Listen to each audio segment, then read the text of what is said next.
What's going on, everyone? So reports came out per Shams that LeBron James is not expected to come back till probably mid-November. That LeBron is going to take the patient approach, right? So according to Shams, again, this is not just some random person. According to Shams, James is planning to take the patient approach with the sciatica injury. Now, we got the report a couple days ago now, a week ago now, that LeBron was going to miss all of preseason. And then we got another report that said that he is going to miss the beginning of the regular season. And something that I've talked about very heavily is is LeBron okay with kind of, not getting the individual accolades, right? Because if he plays 65 games, then he can get all NBA, right? Because I think he's still going to be one of the better, one of the best, 15 best players in basketball. He has the potential to get all NBA. He has the potential to, win whatever individual awards. I don't think he wins MVP or anything. That's really just like all NBA, all star, things like that. Where if he's okay with not getting those things and just kind of looks at it as like, dude, I'm in year 23, age 41. I want to win a championship. Right? I would love to be another all NBA and all that stuff, but I've already proven, everyone knows, like, I need championships. I need another ring, right? I need to fill up a whole hand and then work on that sixth, right? Like, if that's what he's open and willing to do, then I do think that this is the best approach, and I do think this is something that he should do. Talked about this in several LeBron videos recently. I've talked about how LeBron, I think, don't rush back. Obviously, you want to build repetition. You want to build chemistry. You want LeBron to kind of plug in and be able to just hit the ground running. And like I've talked about, there's a difference between, LeBron, Luka, and Austin Reeves are great, and LeBron, Luka, and Austin Reeves, no one's beaten in a 7-game series if they play this way, right? Like, there's levels to that. But to me, I'm not really worried about LeBron. I think, LeBron just fully embraces playing off ball. I mean, he talked about the one thing he worked on all offseason is his catch and shoot three. I think LeBron's plan is just let Luka and Austin Reeves be the workhorses, which he should. Right? Let those two do all the work. You're 41 and you're 23. When you need me to put the cape on, just ask. Check ball. I got you.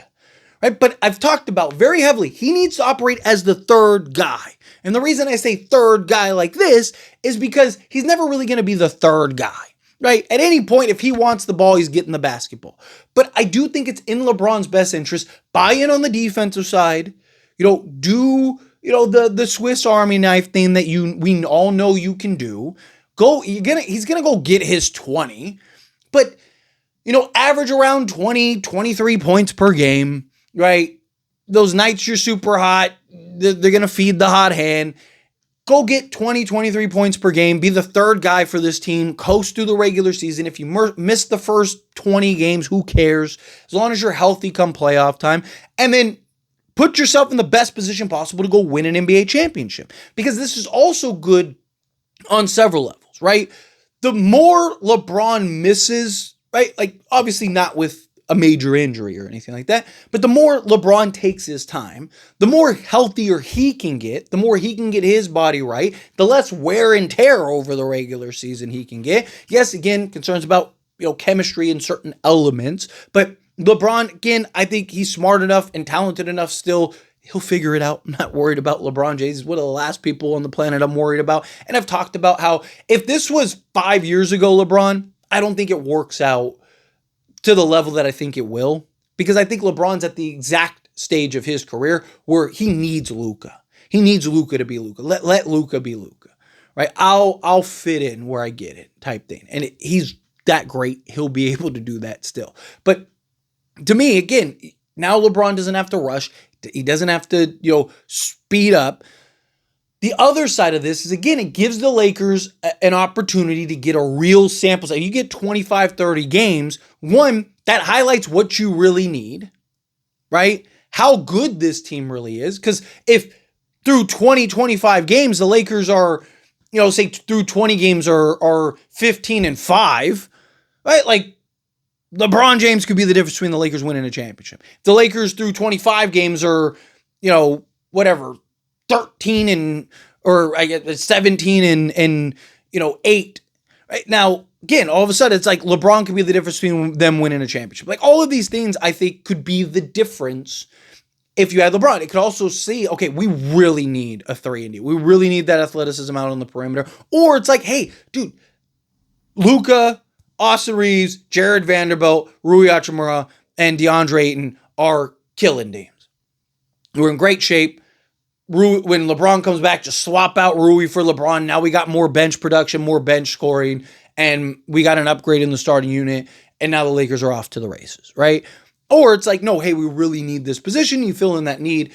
You could still evaluate and see trades. Yes, there is the concern of like, how does it really look when you have the full team? But again, I think the issues are apparent right now, right? I don't think they change with or without LeBron, right? So I don't think whether LeBron plays or not, we're going to look and see and go like, oh man, like, wow, we didn't see that. I think all the issues are going to be there. Like, we need athleticism out on the perimeter. We need 3-and-D wing help. We need, maybe a backup center. Although I like what Jackson Hayes has given us. He just needs better discipline on the defense side of things. But regardless, I don't think like the issues we've talked about all offseason that are very apparent in preseason, I don't think are just going to go away because LeBron gets back, right? So I think that'll be very apparent. But again, it gives the Lakers an opportunity to look and evaluate Austin Reeves, DeAndre Ayton, and Luka Doncic.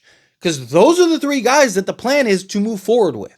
Those three guys are the guys that you're hoping can help you win multiple championships in the future, right? Luka Doncic, Austin Reeves is about to get 35 plus million, and DeAndre Ayton, if he continues to play the way he's playing, is probably getting 25 to 30 million. Right? So you're about to pay 60 plus million for those two. And if you're going to do that, you want to get as much of a sample size of can that work as possible. And then all the other guys, is it Jared Vanderbilt? Is it Jake LaRavia? Is it, Rui Hachimura? Or is it Jared Vanderbilt and Jake LaRavia? Like, you kind of figure out who are the other guys you're keeping alongside them. Or is it none of those guys? We need to go get a Herb Jones at some point. Just a name for example's sake, right? We need to go get a guy like that. Or we need to go get this guy. Or we need to go do that, right? Like, let things kind of develop itself. Let things kind of rise to the top naturally in the sense of like what we need for trades and then also what we need as far as, just this team in general and how this is going to look alongside Luka Doncic, right? And then lastly, this gives guys the confidence and opportunity to kind of raise and rise to the top, right? This gives guys like, Dalton Connect a huge opportunity because he's probably going to be a big part of the rotation because you're not going to have LeBron.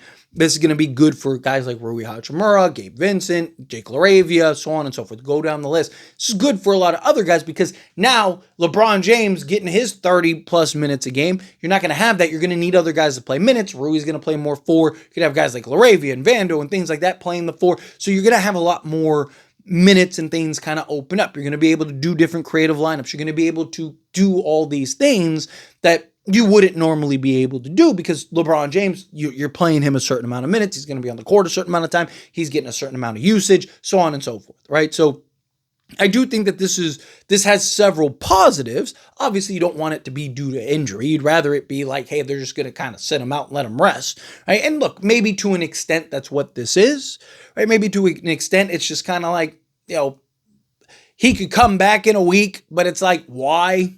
Right? We're so early in the season. Let's kind of see how other guys play, see how other guys step up. There were the reports of LeBron kind of evaluating this team. I don't like the idea of him evaluating this team, to whether he's going to request a trade or not, but, to kind of like, hey, let's let guys kind of get reps. Let's let guys get, run in and then kind of figure things out as we go. I mean, the Lakers are probably going to do that regardless, right? So those are all important things, but diving into kind of the season, right? Because if we're going off of LeBron James is going to miss, half the season, or till the middle of November. There we go, half of November. Lakers' first game is the 21st, October 21st against the Warriors. In October, they have 1-2. They have the Warriors, the Timberwolves, the Kings, the Blazers, the Wolves, and the Grizzlies, right? So that's 6 games. Then you get into November, and they have the Heat, the Blazers, the Spurs, the Hawks, the Hornets, the Thunder, and the Pelicans, and then a back-to-back against the Bucks. So 8 games. November 15th would give us basically 14 games. Lakers get 3 days off. If you're talking middle of November, you're probably looking at him coming back for the Jazz on November 18th.